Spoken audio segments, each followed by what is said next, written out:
All right. I'm Matt. And I'm Kristen. Welcome to the Nightly on Hatch Plus, where pillows greet you like old friends. Matt, I have to say, I think somebody greeted you like an old friend recently, and I think that would be the band Oasis. I have been dying to hear an update from you about Oasis. Please, tell all. Yes, we've not spoken since before it, have we? I feel like No, we haven't. All I've done is talk about it, but I don't even mind. I could talk about it forever.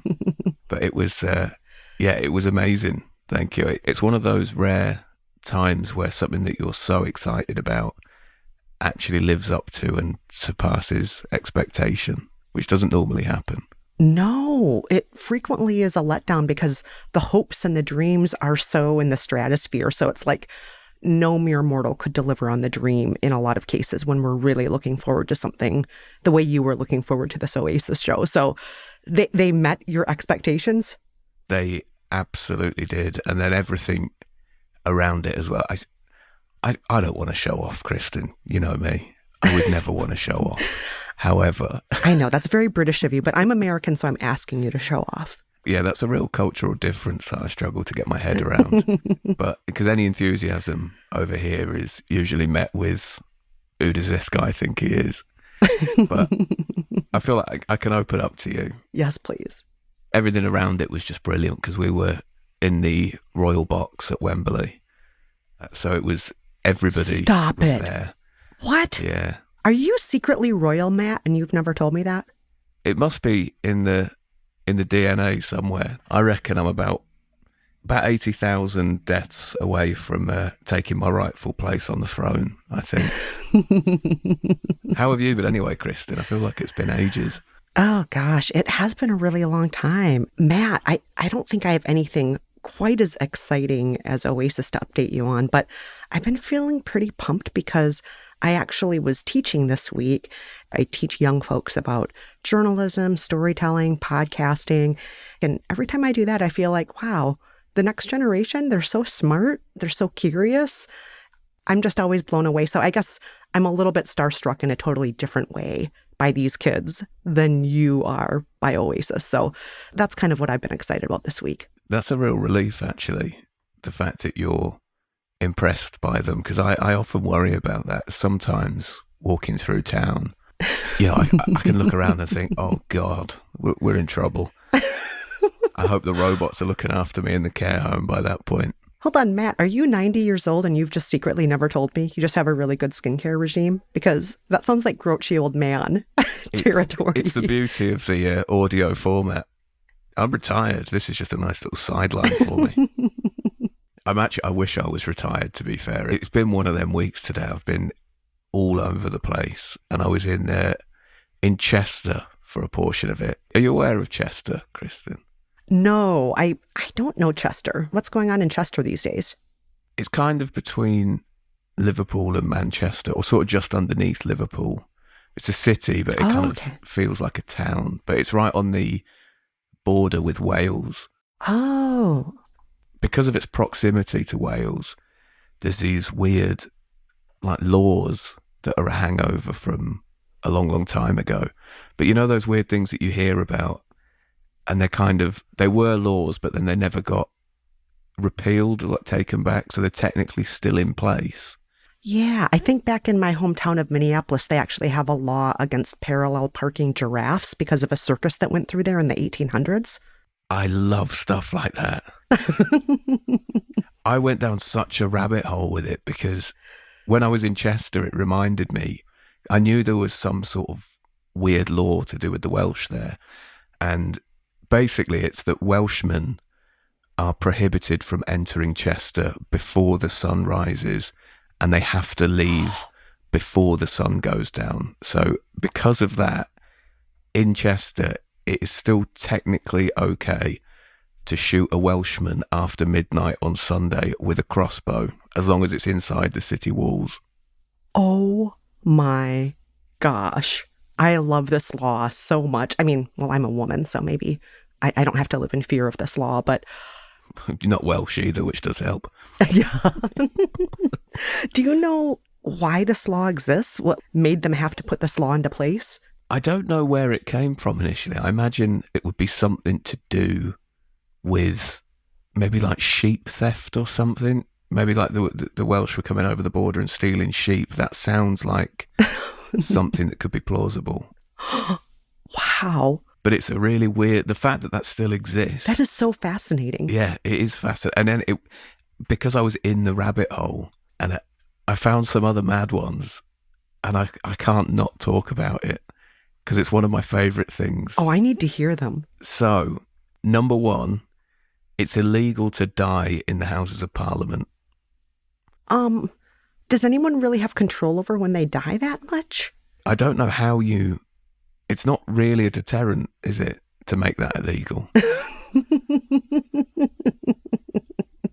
I don't understand, but I think it's because it's considered a royal palace, the Houses of Parliament. So it would mean that if you died within it, you would be entitled to a state funeral.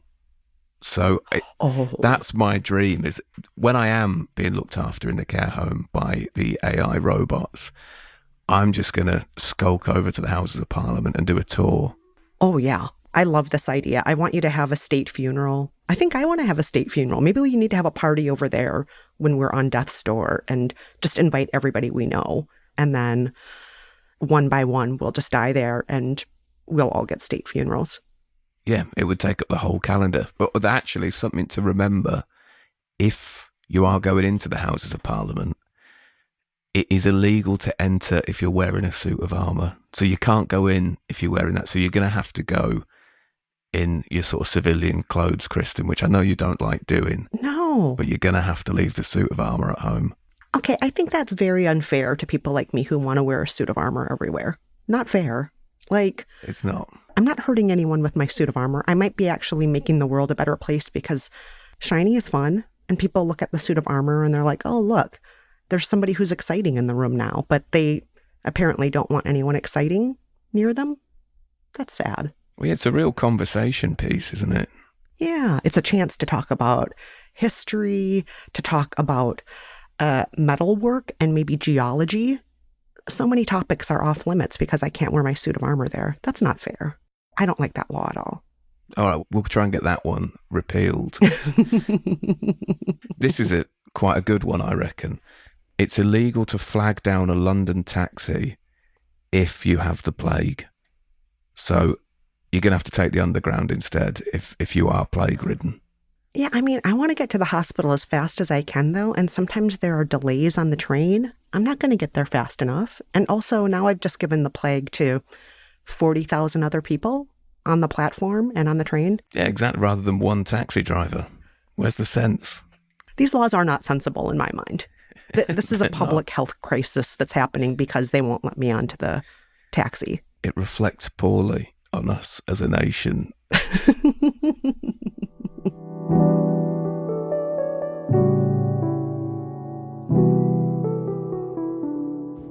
As you know, Kristen, I enjoy picking up local newspapers wherever I go.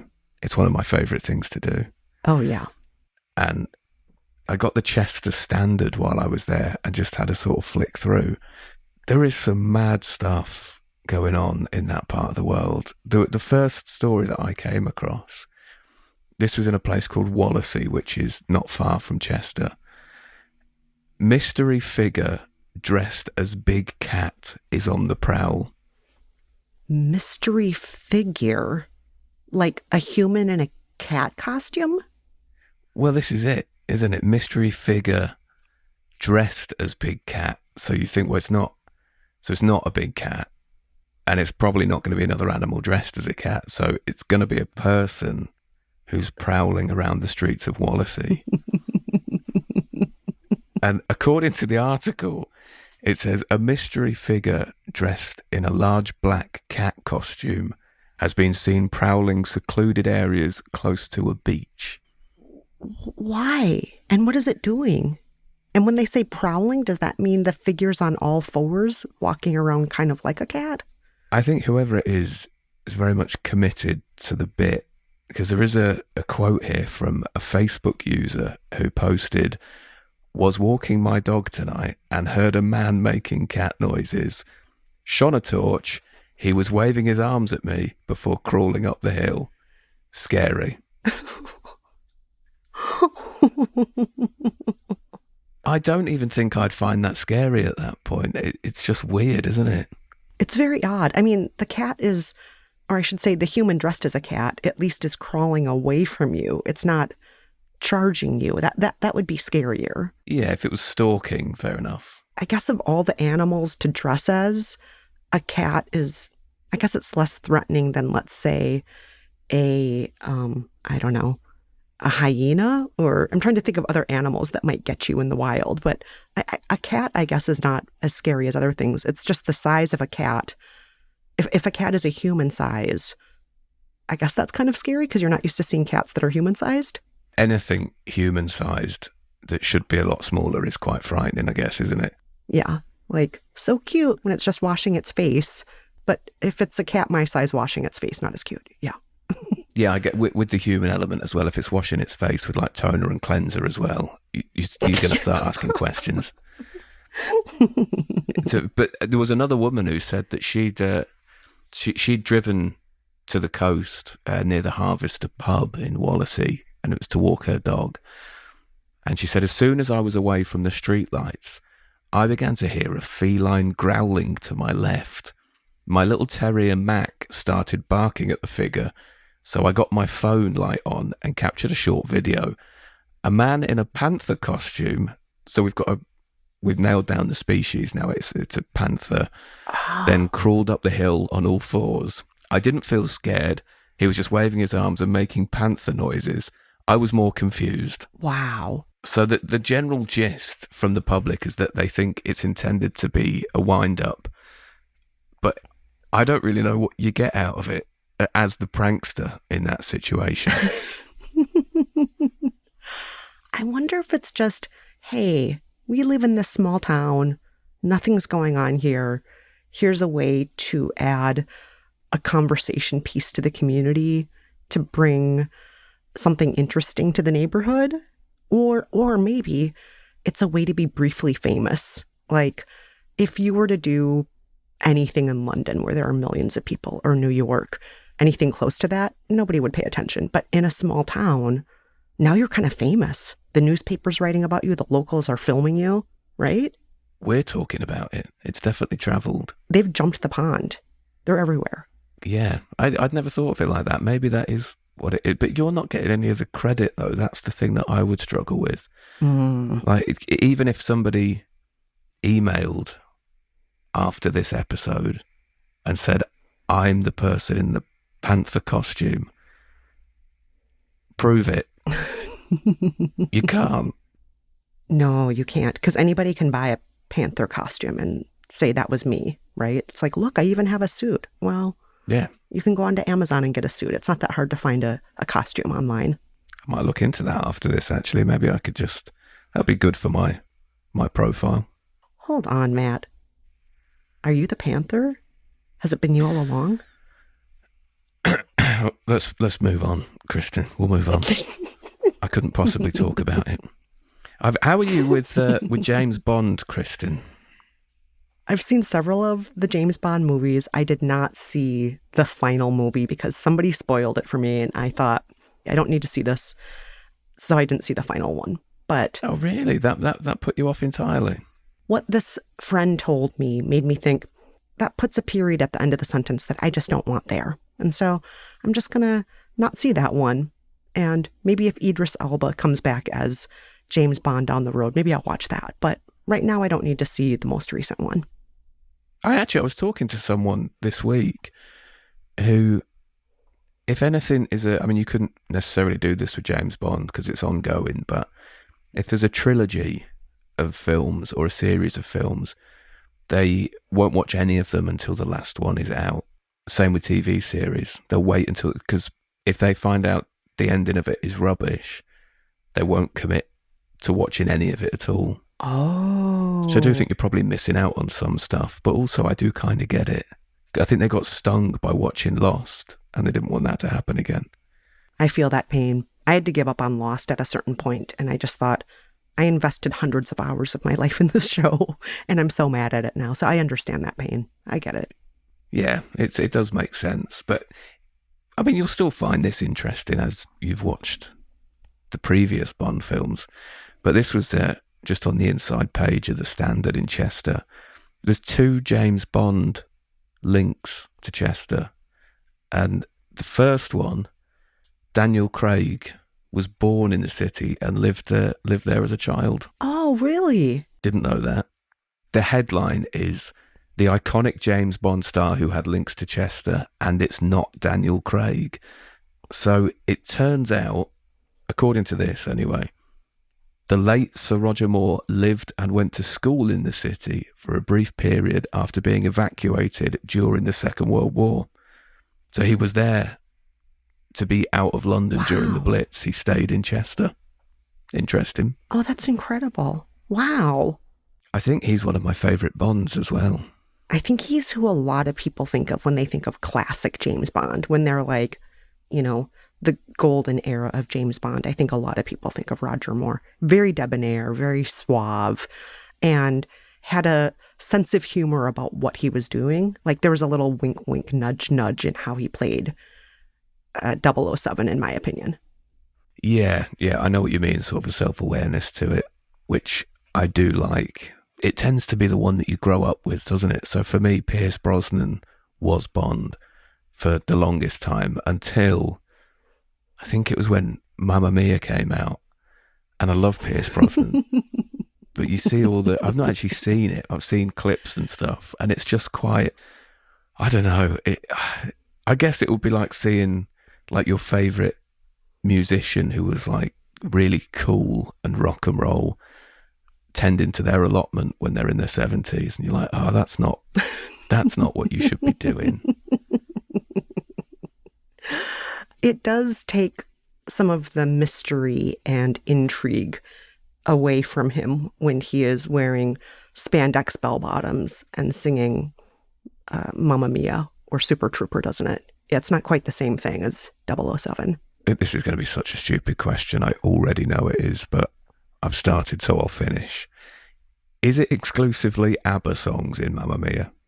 It is. It's exclusively ABBA songs. And what happened was there was a musical, and I can't remember if it started on the West End in London or if it started on Broadway here in New York, but it was just what's called a jukebox musical. They kind of built a really flimsy story around the greatest ABBA hits. And then the show was so popular that they decided to adapt it to a movie.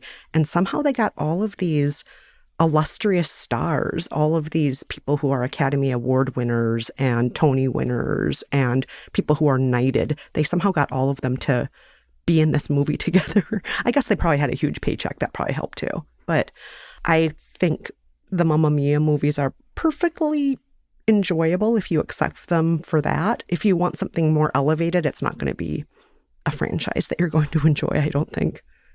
Did you say movies, plural? Movies? Yes. Is there more than one? Yeah, there's one called Mamma Mia, and then there's a sequel called Mamma Mia, Here We Go Again. I see what they did there. Okay.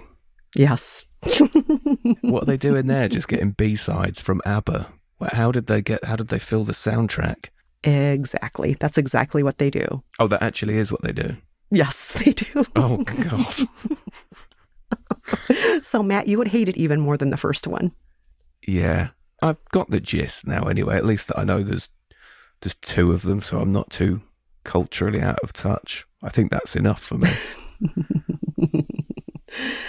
Yeah. I don't think Roger Moore would bother to be in those movies. No. And if he ever is, that will be it for me. I'm retiring from entertainment. I couldn't deal with that heartbreak, I don't think.